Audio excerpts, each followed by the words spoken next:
All right, so thank you. So my name is Ross Felice, and I'm a medical officer in the Office of the Chief Scientist at the FDA.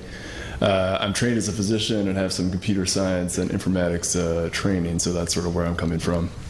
And I'll be talking about some of the DDD strategies we have at the FDA for post-market safety surveillance. So please go ahead. So as I said, I'm from the FDA, of course. We regulate a lot of things, anything from food, cosmetics, animal feed, animal medications, medical devices, drugs, biologics, vaccines, tissue products, and our newest thing is tobacco. So a lot of stuff that we regulate. But for today's discussion, I'll mostly focus on medical products, that is drugs, devices, biologics, vaccines, and a little bit about some food products, that is cosmetics and dietary supplements. For all of these things, we are charged in basically monitoring safety throughout their life cycle. So before they're on the market, through clinical trial data and such, but also importantly after they're on the market. Traditionally, we do that with spontaneous reporting. Basically, you fill out a form, whether you're a consumer, a healthcare provider, or a company, and tell us you took this thing and you had this problem. And we compile that in a database and do a lot of analysis on it. But recent legislation and our own strategic plan for regulatory science have called for us to identify new data sources and new methods to do this post-market safety surveillance. And so we've done that with several different initiatives that I'll talk about. One thing is the Sentinel Initiative, which is similar to the Observational Medical Outcomes Partnership. This is basically coming up with methods to mine electronic health care record data, which is obviously very unstructured, to try and find post-market safety problems with medical products.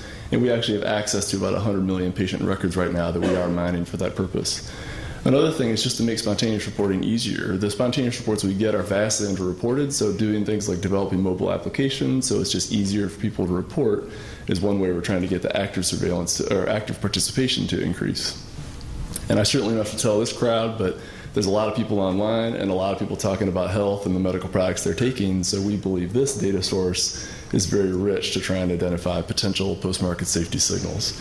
And it's been proven in a number of cases that people here have talked about or done themselves already today, like Google Flu Trends, outbreak detection, and some really focused cases looking at actually drug adverse events and drug-drug interactions. So we think there's a lot of promise here.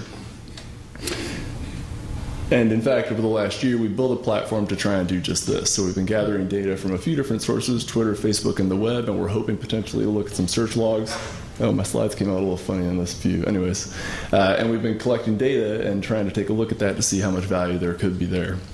This is an example of our curation pipeline for Twitter data, where you go from a huge number of tweets every day, of course, and you can imagine for this focused use case, you've narrowed down quite quickly to only about a few hundred every day that actually mention the medical product and potential problem with it, but you still gather information pretty quickly. We've looked at a lot of data to date. This is the raw numbers of actual information from these sources that we've looked at and fed through the curation pipelines. You can imagine analogous pipelines for Facebook and web or any other data sources. They're pretty similar. And we have a visualization portal for our reviewers and scientists so they can take a look at potential signals and drill down to the raw source data, of course. We're actually working on an improved visual. This is actually sort of an older version, but the idea, of course, is to give people real-time access to these potential signals. We did a retrospective look back at the data we've gathered so far in the last year, and this is very qualitative retrospective look, and we basically organized potential signals by organ class. On the left, you're looking at Twitter. On the right is our spontaneous reporting. And the basic message here is that the data looks like there's some value there, and we think there's some promise going forward. But we don't want to rest on our laurels. We're always looking to the future, and so I'll talk about some of the future steps we'll take with this particular project and some other areas in post-market safety. So one thing for this particular platform I just described, we really in the future want to try and really optimize the parameters of that to get the most meaningful, curated and useful information to our reviewers, and also adjust the sensitivity of that so they're not bombarded with information that they have to then go try and validate.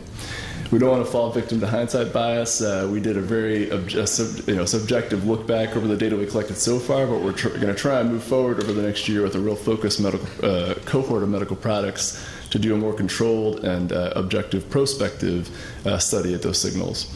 Another important thing is triaging these signals. One thing we try and do is look at severity, because obviously something that's severe is more concerning than something that's not so severe. When people report things, they can check boxes that help guide us, but with more passive sources like Twitter or Facebook, it's not as easy. Another important thing is whether the thing's on the label or not on the label. If it's on the label already, presumably we know about it and may be less concerned than if it's not on the label and unknown. Our labels are, for the most part, though, unstructured language. So we have a project underway to try and index the information on those labels and present it in a very computable form, in an XML-based structured form. So any of these applications could quickly and computably determine whether a potential signal was labeled or unlabeled. So that'll help us triage. And then another thing, which a lot of great talks we've already seen today on talking about visualization, but no matter the data source, we're looking at tremendous amounts of data, and we are trying to come up with good techniques to guide our reviewers to signals that are most concerning and try and give them a sense for how they relate to each other and how they fit into the context of those that have already been reported. So thank you.